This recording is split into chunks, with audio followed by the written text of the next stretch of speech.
خدا اور محبت کی کہانی میں ایک نیا ٹوسٹ آ چکا ہے، کیونکہ ایک طرف رومانہ سکندر سے شادی کرنا چاہتی ہے اور وہ یہ چاہتی ہے کہ وہ اس کو باقاعدہ طور پر اپنی بیوی تسلیم کر کے اپنی حویلی میں لے جائے، لیکن سکندر یہ بات جانتا ہے کہ یہ بات تو ہونا مشکل نہیں بلکہ بہت ہی زیادہ ناممکن ہے، کیونکہ اس کی والدہ کبھی بھی اس بات کو مانیں گی نہیں اور رومانہ جس جگہ سے بلانگ کرتی ہے اس جگہ کو تو وہ کبھی بھی ایکسیپٹ نہیں کریں گی اور نہ ہی اسے کبھی اپنی دلہن بنائیں گی۔ اسی لیے رومانہ اس بات کے اوپر بہت پریشان تھی اور اس کی سمجھ میں کچھ بھی نہیں آ رہا، جبکہ دوسری طرف بیچاری ماہی اپنی ساس کے رویے کی وجہ سے بہت زیادہ پریشان تھی۔ اس کی سمجھ میں کچھ بھی نہیں آ رہا کہ آخرکار وہ کس طرح اپنی ساس کو یہ بات سمجھائے کہ اس میں اس کا کوئی بھی قصور نہیں تھا، لیکن اس کی ساس جب اپنی بیماری کے بعد اس کی تیمارداری کو دیکھیں گی تو ان کے دل میں بھی اس کی محبت جاگ اٹھے گی، کیونکہ اپنی عدت سے پہلے تو وہ ان کے گھر میں اس کے سارے پوتے پوتیوں کی مدد کر کے ان کے دل میں بھی اپنی جگہ بنانے والی ہے، اور وہ عنقریب یہ بھی فیصلہ کریں گی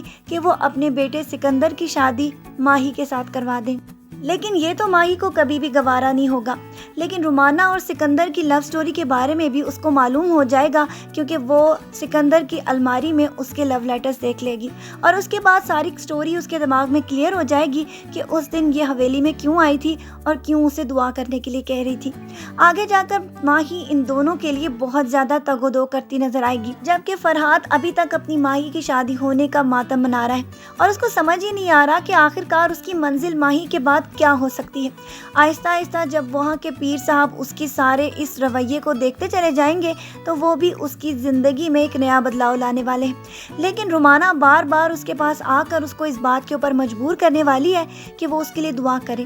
کہ اس کی زندگی میں بہتری آ جائے، لیکن وہ رومانہ کو بار بار سمجھا چکا ہے کہ وہ کبھی دعا نہیں کرتا، نہ ہی اس کو دعا کرنا آتی ہے، اگر آتی تو اس کی زندگی بدل گئی ہوتی، لیکن رومانہ کو کیا معلوم کہ اس کی دعا آخرکار رنگ لانے والی ہے، کیونکہ ماہی جو کوئی بھی ساری کوششیں کر رہی ہوگی آخرکار وہ اس میں کامیابی حاصل کر لے گی کہ وہ سکندر کی شادی رومانہ کے ساتھ کروا دے اور ان دونوں کی زندگی میں بھی خوشیاں لے آئے۔ ابھی تک کے ریویو کے لیے اتنا ہی، نیکسٹ ایپیسوڈز میں کیا ہوگا یہ ہم آپ کو نیکسٹ پرومو ریویو ویڈیو میں بتائیں گے۔ اپنا ڈھیر سارا خیال رکھیے گا، بہت ساری دعاؤں کے ساتھ بھی ملیں گے۔ اللہ حافظ۔